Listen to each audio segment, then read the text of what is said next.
hari ini. Kejap dia tengah recording. Okey, bismillahirrahmanirrahim. Okay, pilih. Ama. Ama. Bismillahirrahmanirrahim. Dengar tak? Boleh. Dengar. Dengar. A'udzubillahi minasyaitonirrajim. Bismillahirrahmanirrahim.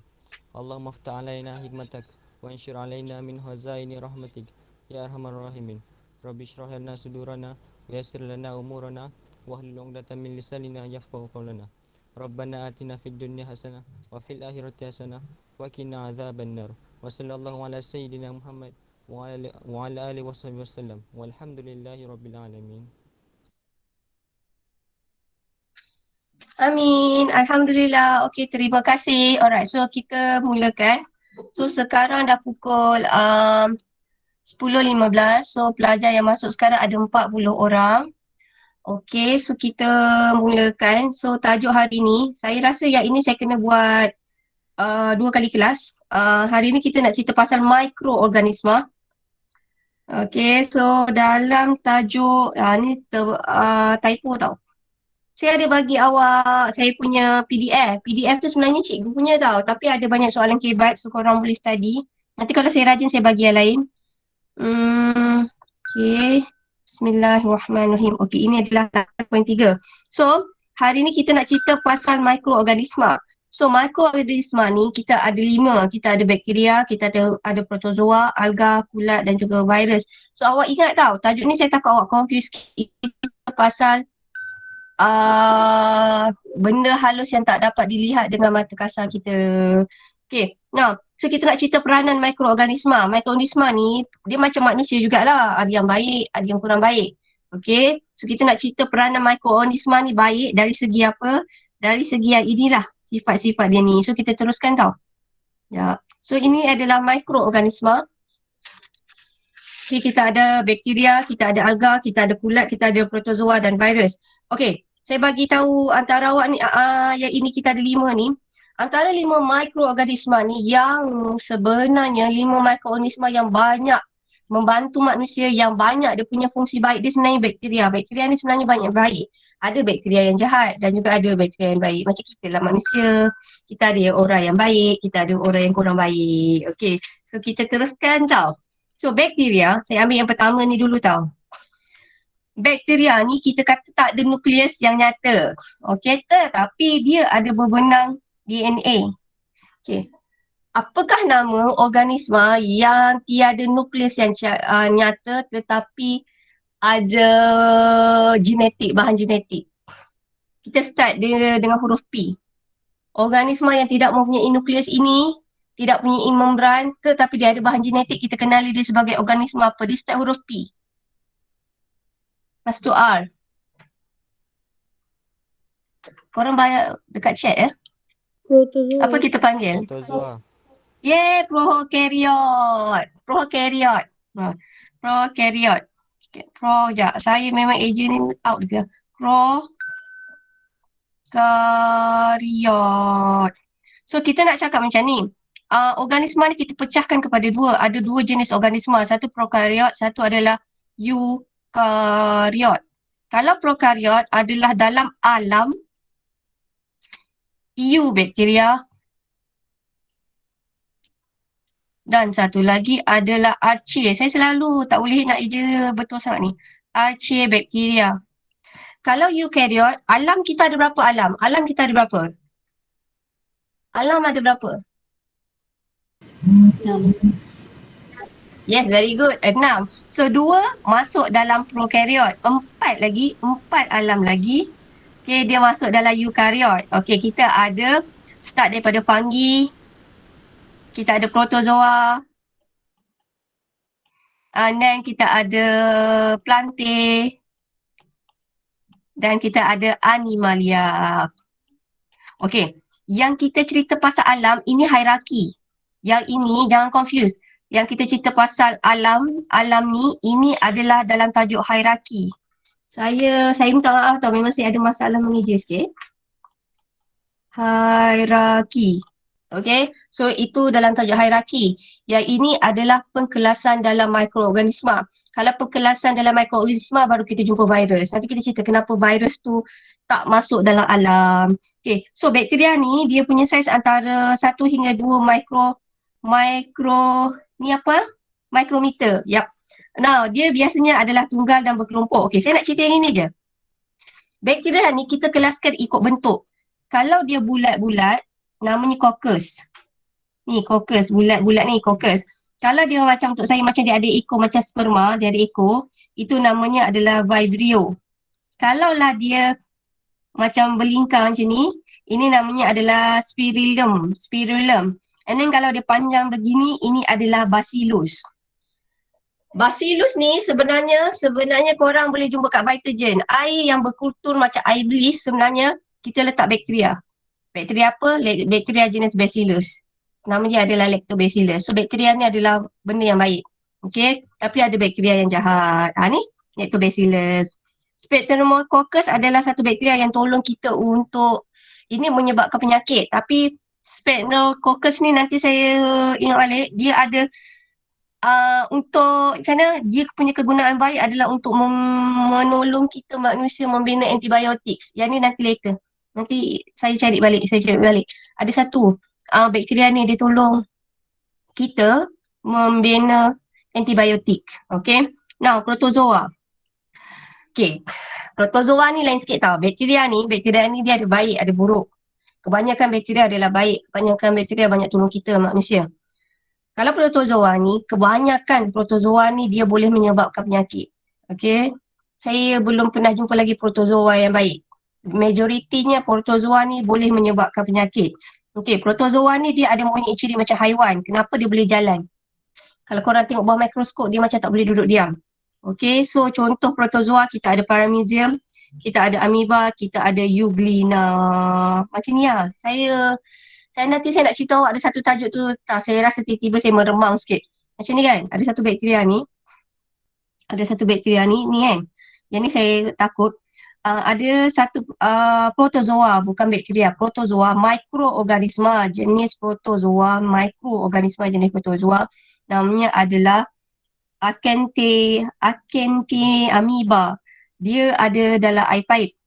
Okey, organisma ini boleh merosakkan kornea mata. Sebab tu kalau korang pakai contact lens, korang tak boleh basuh contact lens itu menggunakan air paip. Protozoa kita banyak jumpa dalam air tau. Protozoa ni kita banyak jumpa dalam air. Kita Malaysia adalah sangat bertuah sebab air kita air bersih tau. Okey, macam air kita ada logik air yang bersih.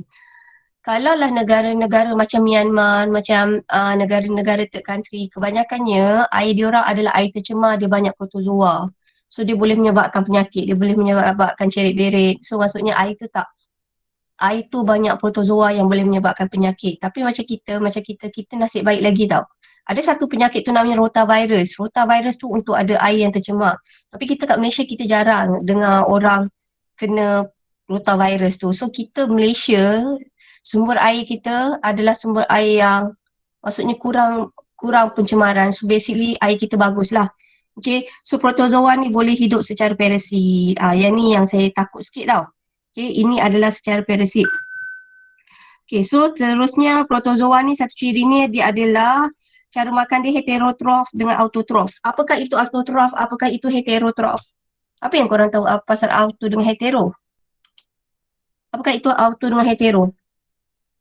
Apakah beza auto dengan hetero? Auto tu macam mana? Nutrisi ada 2 jenis tau. Ya. Saya rasa ada yang cuba nak jawab. Nutrisi ada 2 jenis. Satu adalah auto. Satu adalah hetero. Heterotrof. Autotrof. Nutrisi maksudnya adalah cara organisma mendapatkan nutrien. Ataupun mendapatkan makanan. Mana satu antara auto dengan heterotrof yang dapat buat makanan sendiri? Which one? Auto. Yay, autotrof. Okey. So heterotrof adalah dia dapat makanan dengan cara makan orang lain, makan organisma lain. Contohnya macam kita manusia. Okey. Nah, so yang ketiga ni adalah alga. So biasanya alga ni beza sikit dengan protozoa. Kalau lah tadi kita kata macam protozoa ni dia macam haiwan sikit sebab dia boleh bergerak. Kalau lah alga ni dia macam tumbuhan sikit tapi ada yang bergerak. Okey, contohnya Chlamydomonas ni boleh bergerak. So alga ni kita kata dia adalah autotrof. Okey, dan dia boleh berfotosintesis. Kenapa saya kata ada setengah alga boleh berfotosintesis? Kenapa saya kata setengah alga ni boleh berfotosintesis?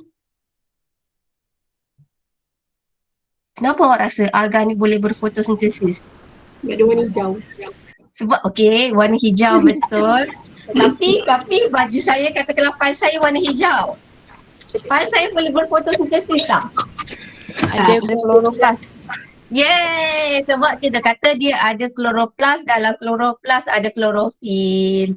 So faham tak? Saya saja je tau. Saya saja nak train kepala awak. Kalau awak jawab tu biar dia saintifik. Sebab saya takut nanti dia macam ni tau. Macam korang faham. Tapi nanti korang frust jawab masa periksa. Kenapa cikgu salahkan? Macam warna hijau. Salah tau. Kita kata dia punya pigment klorofil. Macam saya katalah, kenapa saya kata dia salah? Sebab file ni warna hijau. Tapi file ni pun tak boleh berfotosintesis. Unless file ni ada klorofil. Okay, right. So, kita dah settle yang itu. And then kita cerita pasal kulat. Kulat ni boleh menyebabkan penyakit. Satu kulat yang paling famous namanya adalah tinea. Kita akan belajar nanti. Tinea ni yang boleh menyebabkan kurap. Panau pun sama rasanya, panau. So, kurap dengan panau ni adalah boleh menyebabkan penyakit. Dan satu lagi kulat dia, sebab tu actually kalau orang kata, pernah tak dengar? Biasa masa saya kecil, orang kata kalau kena panau, sebab kita basuh muka masa panas. Pernah dengar tak? Ya. Benar. Okay, tapi sebenarnya bukan. Dia adalah disebabkan oleh kulat. Tapi maybe betul in the sense of air kot. Sebab anything benda hidup dia perlukan air. Dan satu lagi panau ni boleh berjangkit. Kalau kakak awak, katakanlah adik awak ada panau, awak share tuala, awak lap kat muka, awak pun boleh kena panau. Okay, sebab dia boleh berjangkit. So kulat ni dia tak ada dia ada dinding sel, tapi dinding selnya diperbuat daripada kitin. Kulat ni tak punya akar atau batang, tetapi kulat ni dia ada spora. Okey, tengok kulat ada dua jenis. Satu adalah kulat tu adalah unisel, satu lagi adalah multisel. So contoh unisel adalah yeast, kalau multisel adalah muka. Okey, yang dekat roti tu apa? Saya nak tanya lain tau. Korang semua diam kejap. Saya takut ada yang tengah tidur dekat depan ni. Fakrul, apakah nama kulat yang ada kat roti tu? Kulat kat roti. Saya bagi dua jawapan. Yeast ke muka yang kat roti tu? Yeast. Muka. Dia adalah muka. Pandai Puan Amma. Yang yeast tu selalu kita gunakan untuk apa yeast? Buat roti. Ya, nak buat roti. Ya, itu adalah yeast. Okay, so kulat ni biasa tadi kita cakap dia jumpa dekat kawasan yang gelap, lembab. Okay, now ini adalah yeast. Nama dia saya tak mampu nak sebut. Ini adalah kat roti. Dia ada spora. Okay. Kulat ni hari tu semalam saya cakap spora kat roti ni ada yang memabukkan. Sebab tu kalau korang jumpa kulat atau cendawan, kulat ni bahasa lainnya kadang-kadang orang cakap cendawan, jangan hidu. Sebab ada kulat tu yang boleh spora daripada kulat itu boleh memabukkan. Last sekali, virus. No. Virus ni kalau saya nak cerita, virus ni macam alien sikit tau. Virus ni kalau zaman saya kecil-kecil dulu dia adalah satu, saya rasa kebanyakan cerita alien dia adaptasi daripada cara virus itu membiak. Macam zaman saya kecil saya tak ingat lah cerita apa. Ada benda tu kan, alien masuk dalam badan, lepas tu dia membiak, lepas tu perut dia meletup atau dia keluar daripada mulut, lepas tu dia attack orang lain. Actually that is virus. Virus ni kalau kat luar macam sekarang, virus ni kat luar dia dalam bentuk hablo. Dia tak hidup. Doraemon. Okay, so dia tak hidup. Tapi bila dia masuk dalam badan, dia boleh membiak dengan banyak. Satu lagi, virus ni, kita kata dia, virus ni adalah separa. Virus ini kita kata dia ada, ciri dia adalah separa hidup. Macam mana nak cakap ciri dia adalah separa? Macam mana? Separa benda hidup, separa benda bukan hidup. Maksudnya virus kita tak masukkan mana-mana alam adalah disebabkan dia ada ciri hidup, separa ciri hidup, separa bukan hidup. Maksudnya virus ni kalau dekat luar, dia dalam bentuk hablur, dia tak dapat membiak. Itu adalah ciri benda bukan hidup. Tetapi bila virus tu masuk dalam badan, dia boleh membiak, itu adalah ciri benda hidup. So virus ini kita kategorikan dia adalah separuh benda hidup dan separuh benda bukan hidup. Kalau saya nak bayangkan virus ni macam, dia tak masuk syurga, dia tak masuk neraka, dia tengah-tengah. Okay, so virus ni kita dah tak boleh consider dia sebagai 100% benda hidup. Kita tak boleh consider dia 100% sebagai benda bukan hidup. Okay, dia tak boleh sebabnya dia hablur dalam kat luar. Dalam senang kata sampai sekarang saintis masih lagi argue pasal benda tu, pasal virus. Sebab kalau virus ni adalah kita kategorikan benda hidup, dia akan masuk ke dalam alam. Tetapi virus langsung tak masuk alam. Mana-mana alam virus tak masuk. Tapi dia tak wujudkan pun satu alam untuk virus. So sebab tu kita kata virus tu masih lagi percanggahan antara saintis sama ada dia benda hidup atau benda bukan hidup. Nah, nampak tak ni? Okay. Now, satu lagi, virus ini tidak menjalankan proses hidup jika berada luar sel perumah. Virus hanya membiak di dalam sel hidup dengan menyuntik bahan genetiknya dalam sel perumah. Ini scary sikit lah. Virus ada dua jenis. Okay. Satu adalah diperbuat daripada DNA, satu adalah daripada RNA. Saiznya terlampau kecil. So, antara mikroorganisma yang paling kecil adalah virus. Okay. Dan virus ni hanyalah boleh dilihat dengan mikroskop elektron, which is siapa cakap dia pernah nampak virus adalah dia penipu. Okay. Alright. So kita teruskan. Peranan virus. Okay, saya cerita virus yang baik. Kejap mana saya punya ni? Banyak sangat ni lah. Okay. So contoh-contoh virus, kita ada virus HIV, kita ada virus bacteriophage ni. Virus ni dia macam mutate bakteria dengan macam mana? Hasil kahwin bakteria dan virus. Kita dapat bakteria macrophage. Okay, right. So, now, saya nak terus ke sini tau. Okay, now, kita nak cerita peranan virus dulu. Ada virus yang baik, ada virus yang kurang baik. So, dekat sini, peranan mikroorganisma. Pertama, dia berfungsi, dia adalah parasit. Kedua adalah dia simbion. Simbion ni adalah dia macam dia ada macam mana, dia ada affair. Contohnya macam saya nak cakap, katakanlah Amsyar dengan Fakrul. Itu kita panggil dia macam katakanlah simbiosis macam ni. Fakrul kata aku buat kerja bio. Aku siapkan bio, kau siapkan kimia. Nanti kalau kau dah siap kimia, aku tiru. So itu adalah simbion. Maksudnya dia memerlukan antara satu sama lain dan dua-dua ada kepentingan dia sendiri. So itu kita panggil dia sebagai simbion lah. So simbion ada dua jenis. Satu adalah ectosimbion. Satu lagi adalah endosimbion. Kalau ecto maksudnya duduk di luar perumah. Contohnya adalah seperti kulat di sekeliling akar tumbuhan. Iaitu adalah ectomycorrhiza. Kalau endo pula contohnya, okay, dalam elementary anak-anak. Okay. Satu sifat anak-anak ni, perasan tak anak-anak ni biasa makan apa? Kayu. Kayu. So sebenarnya anak-anak ni boleh makan kayu adalah disebabkan anak-anak ni ada protozoa. Macam organisma lain tak boleh makan kayu. So dalam anak-anak ni dia ada protozoa dan protozoa tu lah yang boleh tolong mencernakan kayu-kayu tu semua. Okey. Kemudian kita ada pengurai. Apakah fungsi pengurai? Ikut kefahaman you guys. Apakah fungsi pengurai? Apakah yang korang faham fungsi pengurai? Apakah itu pengurai? Apakah itu pengurai? Apakah fungsi pengurai? Apakah fungsi pengurai?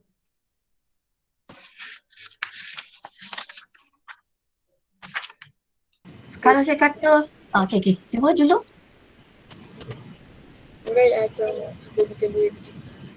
Benda kecil-kecil. So senang kata, saya kata kalau tak ada pengurai, ada banyak bangkai dekat luar tu. Senang kata ada kucing ke, ada haiwan yang dah mati 5-6 tahun lepas tu tak ada je kat situ. So pengurai ni fungsinya dia adalah untuk mengurai benda organisma-organisma yang mati kepada bahan organik. So itu adalah fungsi pengurai. Macam kita mati pun nanti kan kita akan diuraikan oleh pengurai. Tetapi masa diuraikan dia akan menghasilkan gas amonia. Sebab tu kan bangkai bau busuk. Kenapa bangkai bau busuk? Sebab ada mikroorganisma, contohnya bakteria, dia tengah menguraikan badan-badan haiwan itu. So di masa proses penguraian itu dia akan menghasilkan gas amonia. So gas tu yang bau busuk. Sebab tu bangkai tu bau busuk. Okay, so kita tengok dulu pengurai tau. Maria. Okay, now tajuk ni bagi saya study dulu. Saya tak nak bagi awak pening hari ni. Okay, dia bukan sebab tajuk ni dia macam proses tau. So hari ni saya nak habiskan tajuk ni. Okay, tapi saya tak nak bagi awak pening banyak. Okay, so saya skip dulu yang ini. Saya nak masuk yang ni tadi. Tadi kita kata fungsi-fungsi mikroorganisma. Pertama adalah sebagai pengeluar. Contoh pengeluar adalah fitoplankton. Korang mesti tahu apakah itu fitoplankton. Apakah itu fitoplankton? Apakah itu fitoplankton? Korang macam pernah dengar fitoplankton? Macam mana dengar lah cikgu? Apakah itu fitoplankton?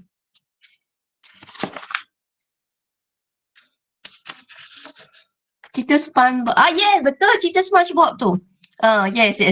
Fitoplankton yang paling biasa kalau orang saya tanya budak dia kata dah cerita SpongeBob. Okey, betul. So dalam orang kata tajuk mikroorganisma, sebenarnya fitoplankton tu adalah benda yang sangat halus yang tak dapat dilihat oleh mata kasar. So fitoplankton ni biasanya dia adalah terapung-apung. Dia sangat kecil. Awak kena tengok betul-betul very close. Dan biasanya dia adalah contohnya macam alga hijau, alga biru hijau, cyanobacteria, dinoflagellat dan juga diatom. So fitoplankton ni saya nak cerita ni je. Fungsi fitoplankton adalah sebagai pengeluar.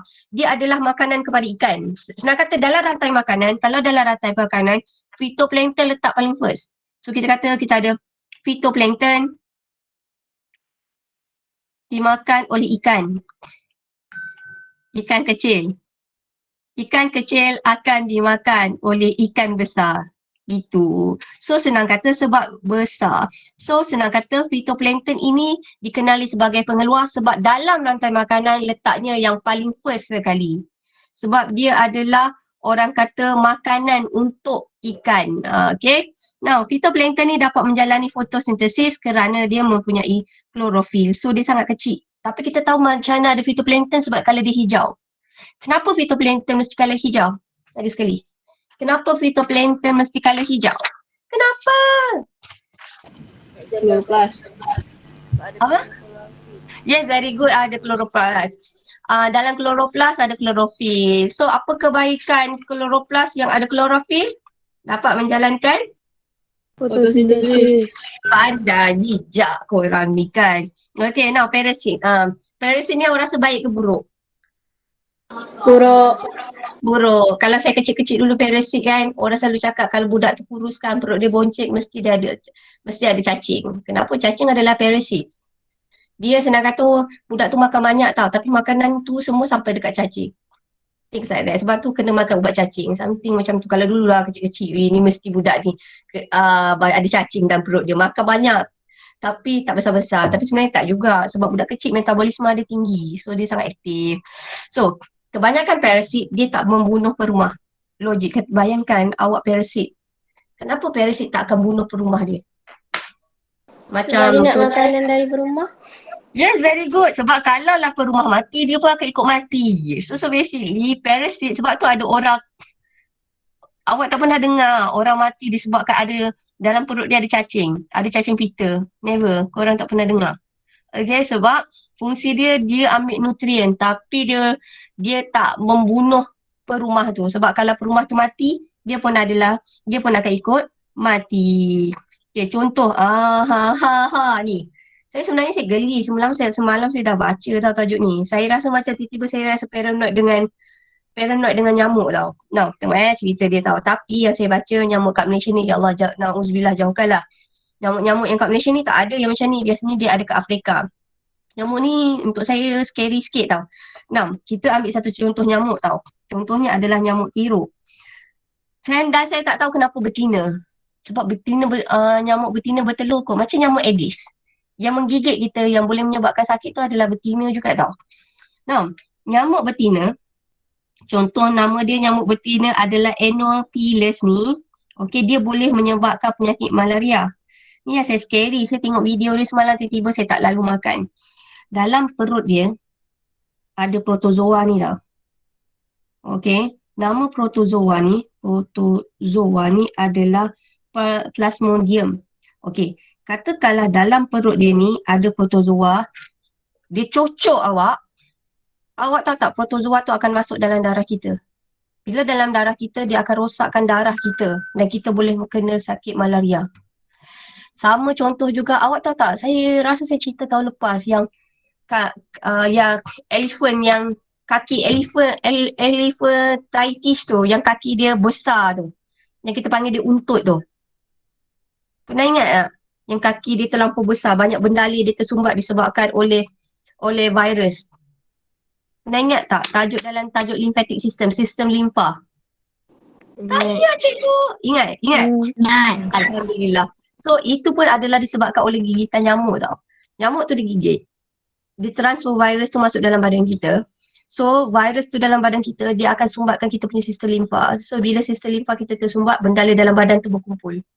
Bila bendala dalam badan tu berkumpul, dia akan menyebabkan besar. Tu yang orang panggil dia untut ataupun elephantitis, something macam tu. So itu bahaya sikit lah. So kalau yang ni pula, nyamuk yang ini dia bawa protozoa.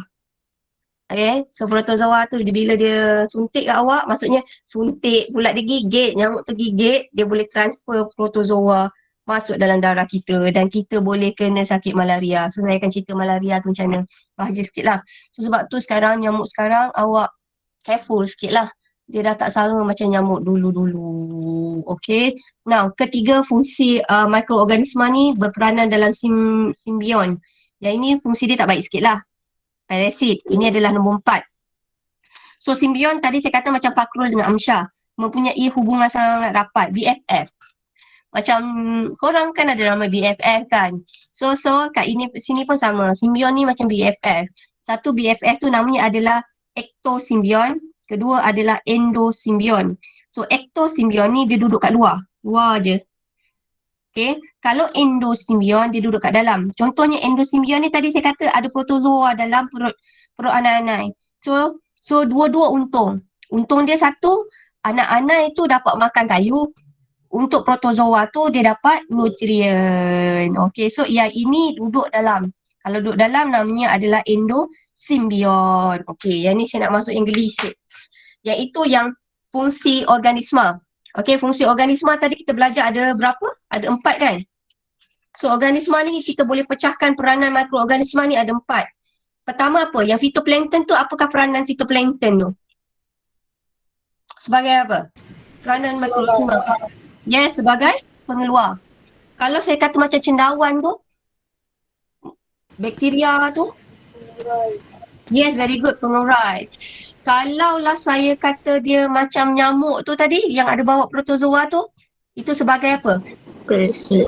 Yes, sebagai parasit. Ada satu lagi yang dia ada macam BFF, hubungan dia orang tu. Itu kita panggil dia sebagai apa? Yes, very good. Kita panggil dia sebagai simbion. Macam Fakrul hafal sangat lah kan. Fakrul, siapa simbion awak? Fakrul ada simbion tak? Ada tak? Banyak. Oh banyak, wow, bestnya. Okay, now. So sekarang itu adalah peranan mikroorganisma. Sekarang kita nak tengok peranan mikroorganisma menyebabkan penyakit. Senang kata, kalau mikroorganisma yang menyebabkan penyakit, kita kenali sebagai patogen. Kalau patogen itu dibawa oleh haiwan tertentu, haiwan itu dikenali sebagai vektor. Tadi, dalam malaria, apakah vektor yang bawa protozoa? Nyamuk. Yes, nyamuk. So protozoa tu itu adalah patogen. Dia boleh menyebabkan penyakit. Nyamuk yang bawa patogen itu kita panggil dia sebagai vektor. Okey. Now, yang ini menariknya ni. Nyamuk yang disuntik dengan bakteria Wolbachia merupakan inovasi dalam menangani peningkatan kes denggi di Malaysia. Bakteria Wolbachia disuntik dalam telur nyamuk Aedes. Okey, untuk merencatkan pertumbuhan virus denggi dalam nyamuk dan seterusnya menghalang penyebaran. Wow, hebatnya. So, yang ni menariklah ni. Okay, right. Now, apakah patogen? Patogen adalah organisma yang menyebabkan penyakit. Contohnya adalah virus, bakteria, protozoa dan juga kulat. Dekat sini agak tak ada tau. Okay, so ada 4 saja. So, ini adalah disebabkan air tak bersih, vibrio cholera. So, dia boleh menyebabkan cerit berit ni.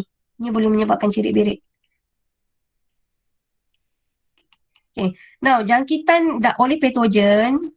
Okey, apabila patogen seperti virus, bakteria, mikroorganisma lain masuk ke dalam badan dan mula membahagi dan membiak. So, bila dia banyak, patogen tu banyak, so kita akan dapat simptom. Okey, contohnya macam sekarang lah. Macam korang kena COVID-19. Tapi masalahnya COVID-19 ni ada yang tiada simptom kan. So, senang kata mula masuk, korang tak rasa sakit. Patogen. Contohnya, patogen COVID-19. COVID-19 adalah patogen. Kenapa saya kata virus COVID-19 adalah patogen? Ikut kefahaman awak, kenapa saya consider virus COVID-19 sebagai patogen? Kenapa? Sebab dia berjangkit. Betulkan sikit lagi. Sebab dia baik ke jahat? Dia baik ke jahat? Jahat. Yes, Cikgu Puteri ada jawab. So ayat dia paling betul, dia berjangkit, correct? Yang paling betul macam Puteri cakap, dia boleh menyebabkan penyakit. So, patogen adalah mikroorganisma yang boleh menyebabkan penyakit. Dan patogen jenis COVID-19, dia berjangkit. Okay. So dekat sini dalam kes ni COVID-19, kita kata dia patogen sebab dia boleh menyebabkan penyakit. Macam mana kita tahu dia boleh menyebabkan penyakit? Sebab kita akan jatuh sakit lah kan. Sebelum kita jatuh sakit yang teruk, dia akan menunjukkan simptom-simptom dia. So tapi COVID-19 ni kalau awak perasan, dia akan attack sistem badan kita yang mana satu? Sistem badan kita ada banyak tau. Sistem pembiakan, sistem peredaran darah, sistem respirasi, sistem pencernaan. Kalau COVID-19 ni dia lebih attack pada sistem mana satu? Pernafasan. Very good, sistem pernafasan. Sebab tu orang yang isap rokok, okay, kalaulah awak ada sedang mara isap rokok untuk masa COVID-19 ni, cakap dengan dia orang kena jaga. Sebab biasanya orang yang isap rokok ni paru-paru dia tak berapa sihat berbanding orang lain. So bila dia kena COVID-19, virus tu masuk dalam badan, dia punya dia nak lawan penyakit tu adalah orang kata harder compare to normal people. Sebab COVID-19 ni dia attack paru-paru, dan paru-paru orang yang isap rokok ni biasanya paru-paru dia tak berapa sihat berbanding orang yang isap rokok. Okay. So basically siapa isap rokok, vape pun sama, tapi vape saya tak berani sebab dia tak ada dia punya macam mana data tu saya tak sure. Tapi senang kata COVID-19 ni dia sangat bahaya untuk orang yang ada masalah pernafasan, masalah sistem respirasi. Okay. Alright. Now, vektor. Ni contoh vektor yang paling famous. Gelinya. Okay, vektor yang paling famous kita ada lalat. Kita ada nyamuk Aedes. Kita ada bakteria. So kita ada lipas. So lipas. So makanan. So dalam lipas ada salmonella. Okay, so katakanlah satu lagi, kalaulah nyamuk Aedes ni dia pindahkan melalui gigitan. Saya nak tambah demam denggi, virus yang menyebabkan, demam denggi disebabkan oleh 3 jenis nyamuk Aedes tau. Sebab tu, kalau korang dah pernah kena demam denggi, korang boleh kena lagi sekali. Sebab yang menyebabkan demam denggi ni, nyamuk ni ada 3 jenis nyamuk yang boleh menyebabkan demam denggi.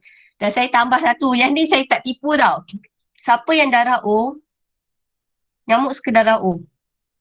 Saya pernah tanya Afai. Afai tahu tak kawan dengan Gitana? Afai masa dia SPM saya rasa dia kena demam, is it? Kalau saya tak silap. Afai saya tanya dia sebab kita buat blood test darah O.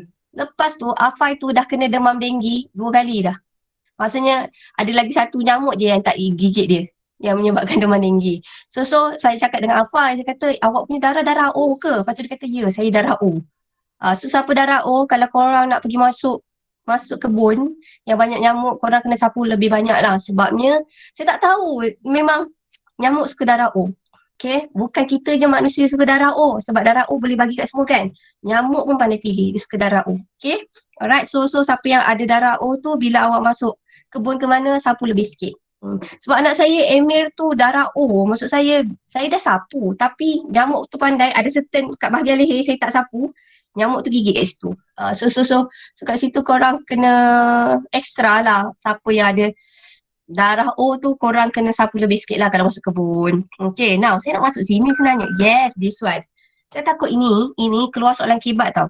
Okay, now untuk berdasarkan saya tahun-tahun lepas punya SPM, kebanyakan soalan kadang-kadang dia keluar kat trivia kecil-kecil tau.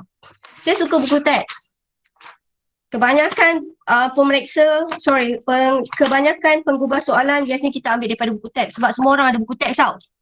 Okay, so biasanya kadang-kadang ada kat tepi-tepi kecil ni, yang ini boleh keluar dalam buku teks. Okay, now contoh yang ini, saya jimatkan masa korang sikit.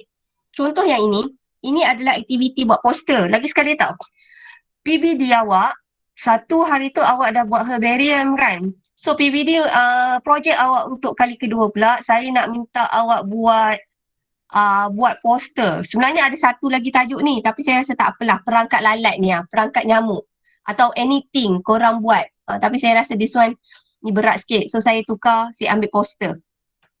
So yang ini buat poster macam Bella. Saya tahu Bella dia pandai buat Canva. Maksud saya pandai komputer, pandai IT. So katakanlah untuk yang ini macam ni tau. Ini aktiviti 8.5 ni awak hantar saya, deadline dia akhir Jun. Akhir Jun 30 lah saya letak. 30 Jun boleh buat kumpulan ni max 3 orang je sebab benda poster kot. Kumpulan 3 orang ataupun individu. So korang buat poster mengenai virus. Kat sini dia dah bagi satu virus adalah HPV. Saya ambil HPV. Satu contoh yang menyebabkan penyakit. Ini semua menyebabkan penyakit. Satu lagi adalah Salmonella. Satu lagi adalah Plasmodium. Ini adalah protozoa. Satu lagi adalah Tinea. Ini adalah kulat. So awak bina poster mengenai mikroorganisma ini, macam mana mikroorganisma ini boleh menyebabkan penyakit. Okay, now poster you guys boleh buat bentuk macam ni. Ataupun korang boleh lukis, ataupun korang boleh main macam mana cut and paste. Maksudnya korang print, potong-potong. Okay, janji ikut awak punya kreativiti. Cuma tajuk dia adalah mikroorganisma yang menyebabkan penyakit. So mikroorganisma yang boleh menyebabkan penyakit, awak boleh buat ini ataupun awak boleh cari contoh yang lain. Okay, so saya nak cerita pasal HPV. Semalam saya nak muntah sikit sebab satu hari saya pergi cari Google pasal benda ni dan kepala saya dah terbayang-bayang. Now, HPV ni saya baca tau semalam. HPV ni dia adalah, sebenarnya ada banyak jenis HPV tau. HPV ni nama dia adalah Human Papillomavirus. Awak tahu tak sebenarnya HPV ni boleh menyebabkan ketuat. HPV ni macam ni tau, yang saya baca. HPV ni virus HPV ni ada banyak jenis. Okay, kalau satu HPV tu dia boleh menjangkit dekat bahagian perempuan, pembiakan perempuan, okay, dekat bahagian area vagina tu, itu boleh menyebabkan kanser ataupun dekat bahagian cervix. Kalau HPV virus biasa, dia boleh ni dekat tangan tu. Dia panggil dia sebagai kutil ke? Kalau mak saya dulu saya kata kutil. Ketuat. Korang tahu tak ketuat? Kalau you guys tak tahu ketuat tu kalau bahasa Inggeris panggil dia macam, bentuk dia macam cauliflower. Macam kubis bunga. Saya tengok, sebab semalam satu hari saya tengok gambar penyakit kan. Saya rasa terus saya tak lalu satu hari makan. So dia boleh menyebabkan tu. Sebab baru saya tahu ketuat ada banyak jenis tau. Ketuat tu boleh kena dekat tangan, boleh kena dekat celah kangkang awak, boleh kena dekat bahagian cervix. Kalau kena perempuan dekat bahagian cervix tu, dia boleh menyebabkan kena kanser. So ketuat tu ada banyak jenis. Okay. Nah, yang ketuat yang perempuan yang ini HPV yang korang kena suntikan, yang ini adalah HPV yang ini boleh menyebabkan kanser. So salah satu cara kita untuk kurangkan kena kanser ni dengan suntikan HPV. So suntikan HPV ni, okey, yang korang kena masa tingkatan 1 kot. Korang pernah kena suntikan HPV tak? Pernah tak? Perempuan je, lelaki tak ada HPV ni. Perempuan je yang kena suntik perempuan. Okay, so HPV ni saya bagi tahu awak tau. HPV ni dia ada dia punya range umur untuk suntikan ni. Kalau lah korang dah buat hubungan seks, baru nak ambil suntikan HPV, dia dah tak berkesan. Dia hanya berkesan suntikan HPV ni, vaksinasi HPV ni hanyalah kepada perempuan yang muda yang belum melakukan hubungan seks. Kalau you guys dah buat hubungan seks, chances untuk kena penyakit kelamin lain adalah sangat tinggi. Okay, so salah satu cara untuk kita kurang kena kanser ni adalah dengan suntikan HPV. Tapi yang ni yang saya baru tahu semalam kan. Saya ingat HPV ni boleh menyebabkan kanser. Rupanya virus HPV ni, human papilloma virus ni sebenarnya bukannya dia attack dekat bahagian perempuan cervix tu je, tapi dia boleh berjangkit kat tempat lain. Macam saya kata kalau kat tangan tu yang orang panggil dia sebagai ketuat, itu pun adalah virus HPV. Okay. Now, kemudian kita tengok penyakit kedua adalah salmonella. Macam ni kan. This infection often transmitted sexual through skin to skin contact. Okay, vaccine help to protect against resistant HPV. Yang ini, dia biarkan bahagian perempuan ni, dia boleh menyebabkan ketuat dekat bahagian perempuan bawah tu, kemudian dia boleh menyebabkan kena kanser. So, baru faham tak betapa saya banyak sangat tengok gambar penyakit semalam sampai saya tak lalu nak makan. Macam ni kan, dia boleh kena kanser tu, boleh dekat bahagian penis, vagina, vulva, and then ada dekat bahagian belakang. Dia boleh masuk ke sini. Okay, kemudian kita tengok salmonella. Okay, salmonella, bakteria salmonella ni adalah penyakit ni tau. Cerit beret. Korang pernah kena keracunan makanan tak? Tak pernah Oh tak. Salmonella ni boleh berjangkit. Sebab tu pernah tak perasan ada seorang dalam family member awak tu kena keracunan makanan. Lepas 2-3 hari, satu family semua kena keracunan makanan. Salmonella ni sebenarnya dia boleh merebak, bakteria salmonella ni boleh merebak melalui sentuhan. Kalau korang share toilet yang sama, korang boleh kena salmonella ni. Dia boleh infect masuk dalam badan awak. Kalau korang makan bersuap, katakanlah mak awak ada salmonella, dia kena keracunan makanan, dia suap awak, so awak pun boleh kena keracunan makanan. So sebab tu kalau orang kena keracunan makanan, actually korang jangan share. Toilet pun kalau boleh jangan share dulu sebab kita tak tahu dia adalah disebabkan oleh apa. Kalau salmonella dia boleh berjangkit. Okay. So senang kata saya nak korang buat macam ni lah. Buat poster yang cantik macam ni. Boleh buat tak? Boleh tak? Saya rasa macam cakap kat dinding tau ni hari ni. Sebab saya je cakap ni. InsyaAllah.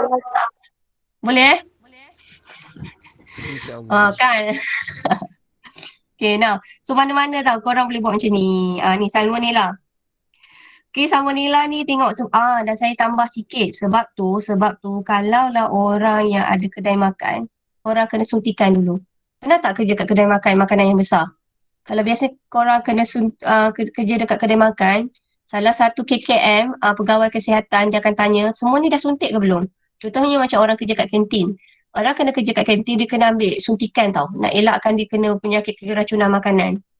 Kenapa macam saya cakap, kalau orang tu ada salmonella, dia sediakan makanan, awak makan makanan yang disediakan oleh orang yang ada salmonella tu, so awak pun boleh kena.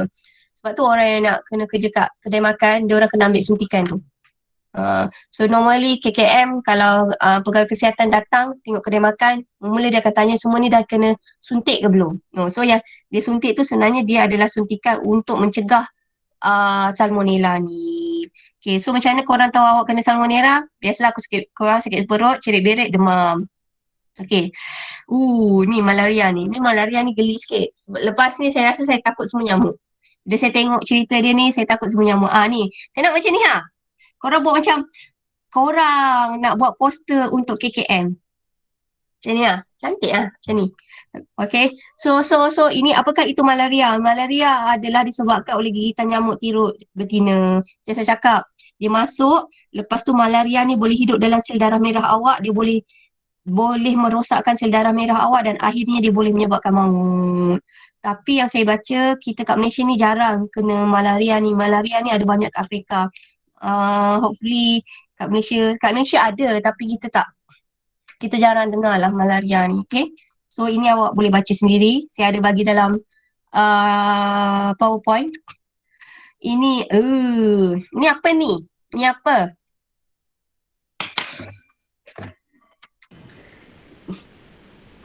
Ni sikit apa? Ini penyakit yang disebabkan oleh apa ni? Ini penyakit adalah disebabkan oleh kulat. So sebenarnya penyakit yang disebabkan oleh kulat ada banyak jenis, banyak spesies. Contohnya adalah kayap. Awak tahu tak kayap? Kayap yang macam merah-merah macam ada blister. Tahu. Okay. Alright. Itu pun adalah herpes zoster nama dia. Herpes zoster. Herpes zoster ni juga adalah disebabkan oleh kulat. Senang kata tinea ada banyak jenis. Ada tinea yang boleh menyebabkan kulat, ada tinea yang boleh menyebabkan kayap. Tapi boleh ubat. Kalaulah saya tambah sikit. Kalaulah penyakit ni disebabkan oleh fungus, kita pakai ubat anti-fungus. Okay, so awak tengok kat sini. Kalau ini saya tahu kayap. Ringworm ni ini adalah kurap. Okay, ini semua adalah tinea. Lepas tu kalau dekat celah-celah kaki tu namanya ni kan, macam ni kan. Korang dah makan kan? Kalau kaki awak ada blister-blister ni pula kan, ini namanya athlete foot. Saya tak tahulah Melayu dia cakap apa. Tapi senang kata penyakit-penyakit macam ni adalah disebabkan oleh jangkitan fungi atau fungus. Dan semua ni boleh baik dengan cara kita pakai ubat namanya adalah antifungal. Kat sini tak adalah. Oh, saya dah terdelete. Ni. Biasanya ada perkataan macam ni. Econazine. Ini adalah antifungal. So, senang kata apa-apa penyakit yang disebabkan oleh kulat ni boleh dirawat dengan rawatan namanya adalah antifungal. Ni nampak tak? Kurap nama lain-lain. Tinea ni nama lain-lain. Saya pun semalam macam kalau kurap kat kaki adalah disebabkan oleh fungus namanya Tinea pedis. Kalau kat muka Tinea facies. Kalau kat tangan adalah Tinea menum. Kalau groin adalah celah kangkang. Tinea cruris. Kalau dekat kepala ini adalah Tinea capitis. So yang ni korang boleh baca sedikit. So korang nampak tak betapa banyaknya tinea ni banyak jenis. Macam saya kata tadi HPV. HPV pun banyak jenis. Kalau HPV tu ketuat, dia boleh menyebabkan ketuat. Ketuat tu tumbuh dekat bahagian perempuan, bahagian sulit perempuan tu. Itu boleh menyebabkan kanser. Kalau ketuat tu kat sini, ketuat biasa. So saya pun baru tahu ketuat tu ada banyak jenis. Kurap pun saya baru tahu kurap ni ada banyak jenis. So ini kurap-kurap yang korang tahu semua. So hari ni korang macam cerita macam, saya takut je lepas ni korang tak lalu makan. Banyak masa. Dia orang saintis kot, mestilah dia orang ada banyak masa nak study benda-benda ni semua. Okay, alright. So ini adalah dia punya ubat. Tapi disebabkan ini, alhamdulillah maksudnya semua benda kurap ni boleh baik. Kalau dia orang tak ada ubat maksudnya tak baik, kesianlah kat kita kan. So kesan patogen. So kesan patogen ni dia boleh menyebabkan penyakit. So contoh adalah hepatitis. Saya bagi tahu awak, korang adalah sangat bertuah. Korang semua mak awak dulu kecil-kecil vaksin awak tak semua? Ada tak yang mak ayah anti vaksin kat sini? Tak mengaku kot. Ada ke yang anti vaksin? Tak ada. Okay, saya cerita. Alhamdulillah. Saya tak cerita hepatitis. Saya pernah cerita, saya cerita lagi sekali. Hepatitis ni ada banyak jenis. Hepatitis A, hepatitis B, hepatitis C. Hepatitis B ni yang senang berjangkit melalui makanan. Hepatitis B ni pun sama. Kalaulah orang tu pergi kerja kedai makan, dia tak kena suntik dengan hepatitis tu boleh ditransfer. Okay. So, tapi awak, hepatitis ni kita jarang dah orang cerita pasal orang ni ada hepatitis B disebabkan masa kecil-kecil dulu kita dapat suntikan hepatitis B. So hepatitis B ni, apakah kesan penyakit hepatitis B ni? Dia akan merosakkan hati. Hati awak akan jadi bengkak, which is cirrhosis. Bila dah bengkak tu, dia of course dah bahagian perut akan bengkak. Kulit dengan warna ni jadi kuning. Dan kalau tak dirawat, dia boleh menyebabkan kematian. Saya tambah sikit tau, virus hepatitis B ni sama macam virus HIV. Once dia duduk dalam, dia takkan keluar. Macam HIV positif, sampai sekarang kita tak ada ubat Maksud saya, kita hanya cakap dia virus dia adalah pesakit HIV positif. Kan? Senang kata macam ni, once dia dah kena hepatitis, dia tak boleh baik. Kecuali kita boleh kurangkan bilangan virus yang ada dalam badan. Sama juga dengan hepatitis B. Sesiapa yang ada hepatitis B sampai bila dia tak boleh baik, virus tu akan duduk dalam badan kita. Sama ada virus tu aktif, dia akan menyebabkan sakit ni semua simptom, ataupun dia dormant. Maksudnya dia ada tapi dia sikit. So dia tak menyebabkan simptom. So untuk awak yang ada vaksin, sebenarnya korang bertuah. InsyaAllah korang tak ada kena hepatitis ni, virus ni, unless virus tu bermutasi akan jadi lebih hebat. TB ni korang dah pernah suntik, tapi TB ni sebab tu kalau orang pergi umrah, kalau orang pergi haji, dia orang kena suntik tau. Sebab bila kita macam pergi haji, pergi umrah, kita ramai orang. So bila ramai orang, kadang-kadang orang tu ada penyakit. So TB ni dia boleh merebak melalui airborne tau. Dia ada droplet sama macam COVID-19 sekarang. Okay, so TB ni bahayanya. Okay, dia boleh menyebabkan batuk berdarah, hilang berat badan dan juga sesak nafas. So sebenarnya TB ni boleh dirawat. Cuma TB ni mudah merebak. So basically sebab tu kalau orang ada kena TB, dia kena quarantine. Maksudnya dia jangan, sebab dia boleh daripada airborne, titisan air. Okay, so TB ni sebenarnya kita boleh elak melalui suntikan. Okay, sebab tu saya cakap lagi sekali, kalau orang pergi umrah, pergi haji, biasanya dia akan suntik. Okay, now kulat panah tadi kita dah cakap. Okay, dia tompok-tompok putih atau pemerah jambu pada kulit. Okay, so itu sahaja. Okay, now soalan. Okay, ada 3 minit je lagi soalan. Okay, Amar tadi baca doa kan Amar? Ya. Nak saya jawab Okay. kan? Bukan, awak pilih siapa nak jawab soalan ni. Ada Adam. Adam, nasib awak lah BFF awak pilih awak. Kenapakah virus tidak dikelaskan dalam sistem 6 alam? Kenapakah kita tak consider dia virus sebagai benda hidup? Sebab dia kat luar dalam bentuk apa, Dam?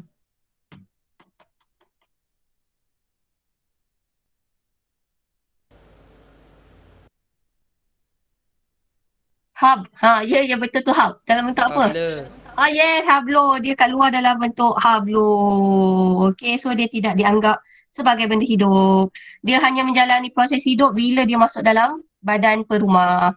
Okay, now nombor 2. Mengapakah parasit kebiasaan tidak bunuh perumah? Dam, bagi siapa ni Dam?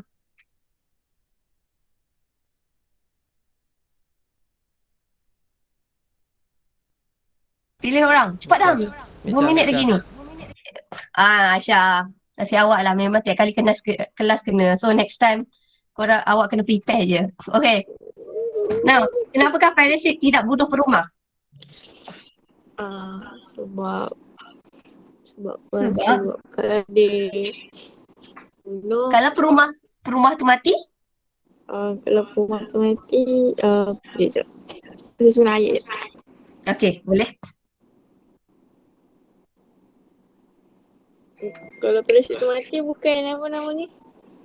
Bukan nanti dia punya partner pun tak ada ni tempat. Maksudnya kalau lah perumah mati, parasit tu juga mati. Senang kata, dia tidak bunuh perumah sebabnya dia mendapat nutrien daripada perumah. Jika perumah tu mati, so dia pun tak dapat nutrien. Okay. Apakah yang dimaksudkan dengan simbion? Simbion. Okay. Nak siapa ni? Aku semalam Mirza. BTS. Okay. Apakah yang dimaksudkan sebagai simbion? Simbion organisme yang mempunyai hubungan yang sangat rapat dengan organisme yang lain. Ya, berapa jenis simbion yang kita belajar tadi? 2. Apa dia? Ectosimbion, endosimbion. Yes, very good. Okay, last sekali. Nak pilih siapa, Mirza? Formalin. Malin. Apakah yang dimaksudkan sebagai patogen?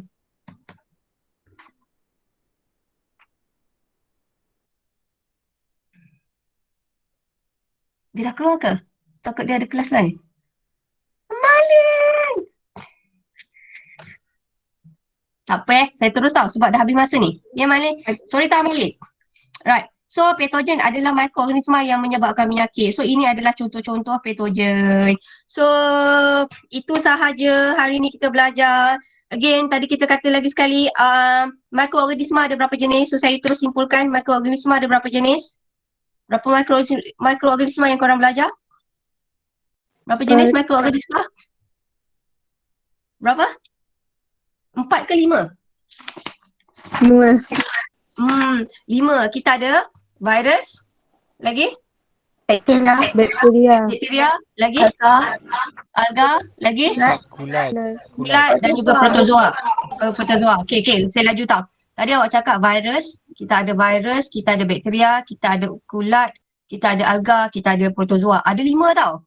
Antara 5, mana satukah yang tidak menyebabkan penyakit? Mana satukah yang tidak akan jadi patogen antara 5 ni?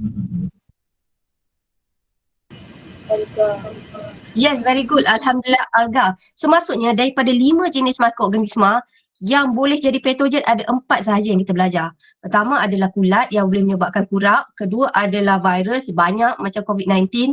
Ketiga adalah bakteria. Contoh bakteria adalah salmonella. Keempat adalah protozoa. Protozoa ni yang boleh menyebabkan malaria. So itu sahaja. Thank you so much sebab korang dah ada kelas ni. Saya ambil masa awak seminit ni. Okay, so itu je. Thank you so much. Maaf saya ambil masa awak extra seminit. Okay, so korang boleh left everybody. Boleh tak terus Terima cakap kasih, macam tu? cikgu. Okay, alright. Bye, cikgu. Bye. Terima kasih. Hari ni ramai dah